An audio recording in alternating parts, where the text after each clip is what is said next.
Ah, democracy. It's the best possible form of government. We know because politicians and even our pop culture tell us this over and over. Democracy works, America, but we gotta want it.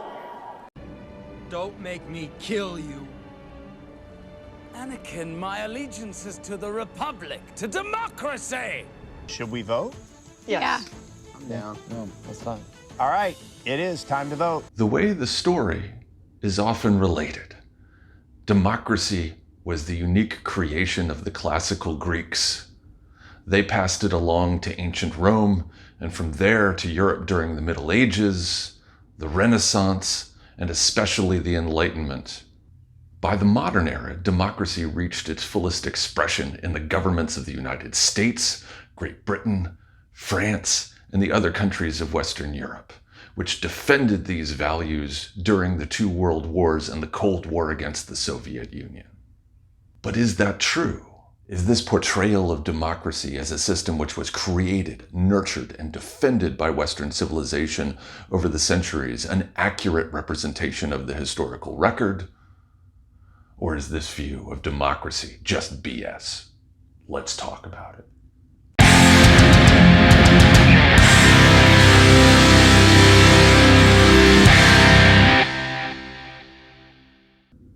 Greetings, I'm Dr. Doug Campbell, and I suppose we need to begin with some sense of what it is we're talking about when we talk about democracy. Usually we are referring to a system where the people govern themselves. It's generally based on a high level of popular participation and free speech, discussion, deliberation, consensus, all that good stuff. As we said, the classic view of this is that this was the creation of classical Athens. That the Athenians, first of all, under a reformer named Solon in the early 500s, came up with a more or less democratic vision of government, which was refined after several decades of backsliding into tyranny by another democratic politician named Cleisthenes in the late 500s. From there, further elaborated by Pericles, and persisting in one form or another from the 400s into the 300s. And this system was indeed a democracy. They're the ones who named it, actually. Our term democracy comes from the Greek demokratia, which means rule by the demos, rule by the people. And that's what happened in the Athenian democracy. All of the citizens had a voice in this system, which was based upon a couple of other Greek principles. One, isonomia, the principle of the broad equality of the citizens before the law, the notion that no one Athenian was better than another. And also isagoria, essentially free speech, the right of all Athenian citizens to address the demos or its various popular assemblies.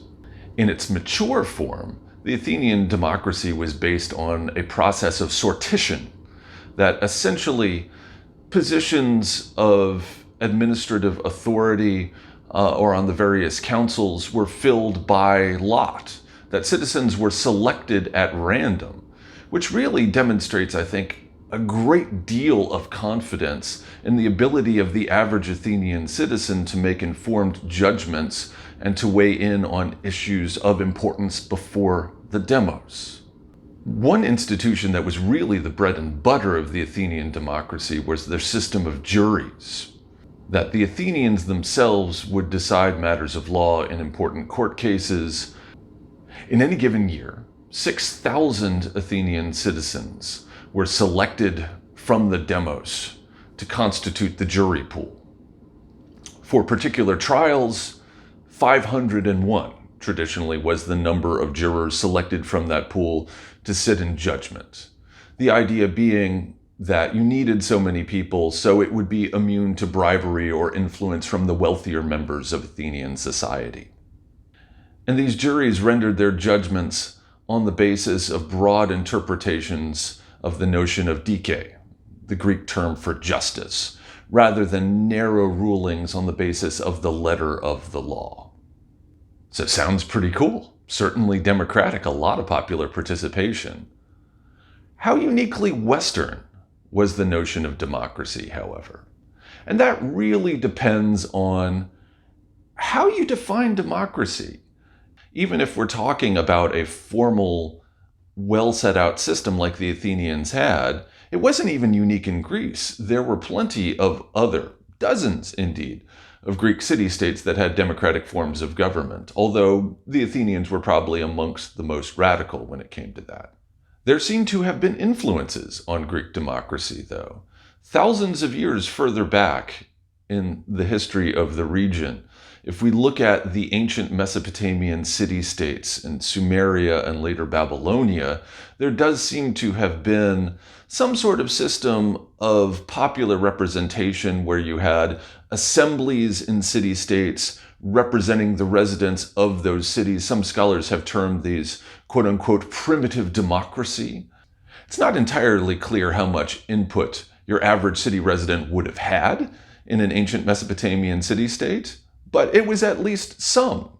If we take it a little bit further in time, the cities of ancient Phoenicia also seem to have had systems of popular representation where the residents of those cities had a voice in matters of important decision-making. The Phoenicians were a maritime power. They had plenty of economic contact with ancient Greece. Indeed, the Greeks got their alphabet from the Phoenicians. It hardly seems beyond the realm of possibility that they also would have gotten some of their political ideas from those guys. If we want to cast the net a little bit more widely and look for evidence of popular participation in decision-making, which needed to be based on some form of consensus among the residents of a given locality, there's plenty of evidence for that all over the place, whether we're talking about ancient India, medieval Central Africa, the Aboriginal inhabitants of Australia. Probably the most robust example of non-Western democratic government that we can point to involves the institutions of peoples such as the Haudenosaunee Confederacy or the Wendat in North America. Among these peoples, decision-making always involved broad popular discussion and consultation of the people by the various councils or chiefdoms. Eloquence and the ability to persuade people of one's point of view was a particularly prized feature among political leaders in these nations. And particularly among these peoples, one of their foremost principles was that the government had no right or ability to force anybody to do anything against their will. It had to be based on consent. So viewed from that perspective, the Haudenosaunee Confederation was even more radically democratic than what we saw in classical Athens. And we know that certain folks who are often described as the quote-unquote founders of the system of the United States and its Constitution were familiar with these indigenous institutions and were probably influenced by them to a greater or lesser degree. It is one of the well springs of the American democracy, such as it is. So I think you have to say that democracy is not a unique creation of the Western world, but you've got the idea of popular participation all over the place. It's kind of a common element of the human heritage. Okay, fair enough. Isn't it at least true that democratic ideals were transmitted throughout the centuries in the Western world? There, I think from the get-go, we have to talk about some of the pushback or opposition to democratic institutions, some of which were even a feature of the Athenian democracy. We mentioned the citizens, the demos have a role, but who does that really include? By and large, we are talking about native-born free Athenian males. If you're from somewhere else, if you're a woman, if you are a slave, you did not have a voice in the Athenian system. So right from the get-go, the people in classical Athens do not really mean the people in the sense of everybody living in that society. This is outrageous. It's unfair. Also worth keeping in mind that virtually all of the sources we have from the ancient world talking about how democracy in Greece worked, they sort of ran a spectrum from being skeptical of the notion that the people should rule themselves to out and out hating that idea. It is said that the people are revolting. You said it. They stink on ice. Writers and theoreticians like Plato, Xenophon, Aristotle, Thucydides, these guys were not fans of the idea that the demos should rule itself and control its own destiny. They tended to favor oligarchic forms of government, ruled by elites, by what they thought of as the best members of society. If we take things a bit further, Rome, even during the era of the Republic, did its darndest to make sure that the people themselves were not in control of the systems. It was always an oligarchy from its very earliest days. The people had a voice, but not a dominant one. And obviously, Rome became less democratic over time as you transitioned from the Roman Republic to the Roman Empire, where you had an out-and-out system of one-man rule. After Rome's fall, it's hard to say that medieval Europe was any more democratic. It had its moments, particularly if we're talking about the government of medieval towns or trade guilds, but it's hard to say that stuff like the feudal social system or the notion of divine right of kings, that was somehow a particularly democratic set of ideals. It was not. And even during the Renaissance and the Enlightenment, this well-established hostility on the part of a great many leaders and thinkers toward the notion of democracy continued, even if you started to get more and more voices, louder and louder, arguing that maybe the people were competent to rule themselves. The debate continued, and there was a lot of pushback against it. Which brings us round to the modern world, and the notion of, okay, well, how democratic is the modern West? I live in the United States, so why don't we take that as our rule of thumb, particularly since a lot of Americans are pretty fond of trumpeting the virtues of American democracy. Anybody with any particular familiarity to the American electoral system ought to know that it's not actually particularly democratic. By design, the American founders, they wanted to give the people a voice, but also to limit that voice in substantial ways. One of the least democratic institutions in the American government is the U.S. Senate, where 19% of the population elects more than half of the senators. And of course, given the filibuster rules, it means you need a supermajority to get anything past the Senate these days. So politicians representing a pretty tiny portion of the American population have a stranglehold on that branch of the U.S. Congress. If you want to talk about the vast powers of the U.S. presidency, that office and how it's elected by the Electoral College, well, let's just put it like this. Twice in my lifetime, I have seen people elected to the U.S. presidency who received fewer votes than their opponent. And I ain't that old. So again, we're not talking about a particularly democratic political system. We also probably ought to note that from the perspective of the ancients, the notions of elections were not seen as democratic at all. We think of elections as kind of the bread and butter, the starting point of what constitutes a real democracy. But in the ancient world, as we said, sortition was the democratic means of selecting people to positions of authority. You just do it at random from the demos because the people govern themselves. Elections were seen as oligarchic and aristocratic.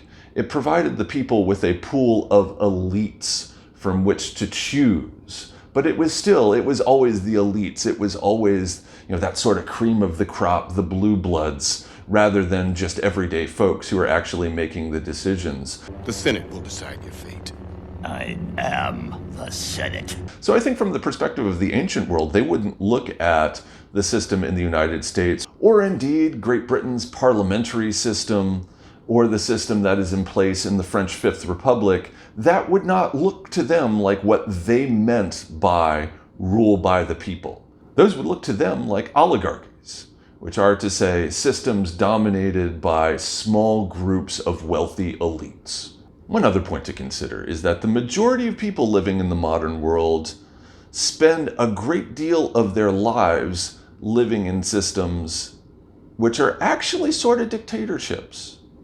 We're talking about the workplace. most workers have very little say over when, how, or at what pace they work, or over the broader decision-making process in the organization or company which employs them. Usually those sorts of decisions about working conditions, production, output are made with an eye to the profits of the owners or the shareholders in the organization rather than the well-being of the workers. I'm gonna need you to go ahead and come in tomorrow. So if you could be here around 9, that would be great. Okay?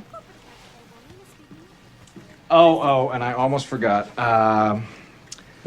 I'm also gonna need you to go ahead and come in on Sunday, too, okay? We lost some people this week, and we need to sort of play catch-up. Thanks. Who, after all, are the ones who actually make the entity go and generate those profits. They're the ones who actually do stuff. So imagine for a moment that you, as a worker, had as much of a voice when it came to decision-making in the place where you work as your boss.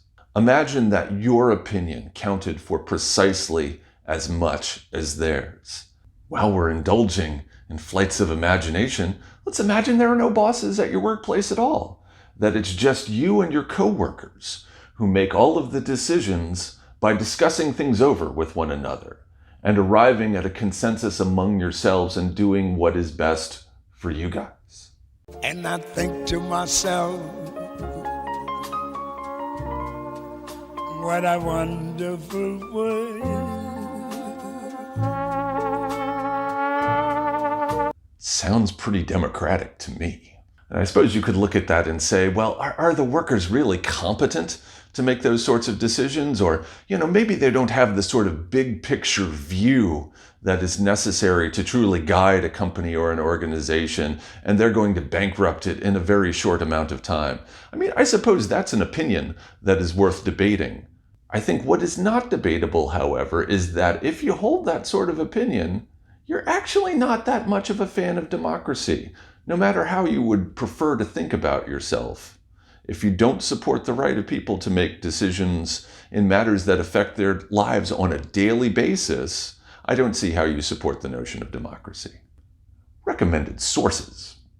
For a rundown of the Athenian democracy and how it worked, Paul Cartledge's Democracy, A Life from 2018 is a nice treatment of that. If you would like more detail on some of the non-Western examples of democracy, I would recommend Democracy, A Secret History from 2011. That's a collection of essays on different versions of democracy from all over the world. It's edited by Benjamin Isakhan and Stephen Stockwell. Jennifer Tolbert Roberts' Democracy on Trial, Antidemocratic Thought in the Western Tradition from 1994, provides a detailed history of some of the pushback against the legacy of democracy that started in classical Athens. From 1977, Donald Grinde's The Iroquois and the Founding of the American Nation provides a discussion of the Haudenosaunee Confederation's influence on founding American institutions. And if you want some inspiration for advocating for democracy in the modern world, the anarchist anthropologist and activist David Graeber's The Democracy Project, A History, a Crisis, a Movement from 2013 would be your go-to. So our verdict is Democracy B.S. If we're talking about the narrative that democracy is the unique creation of the Western world, which was preserved and passed down and defended solely by the forces of Western civilization, clearly that's not accurate. If we're talking about whether the idea of democracy is BS, I don't know. Why don't we try it, and I'll get back to you. That's all I got for now. Please remember to always check your sources and evidence. See you later.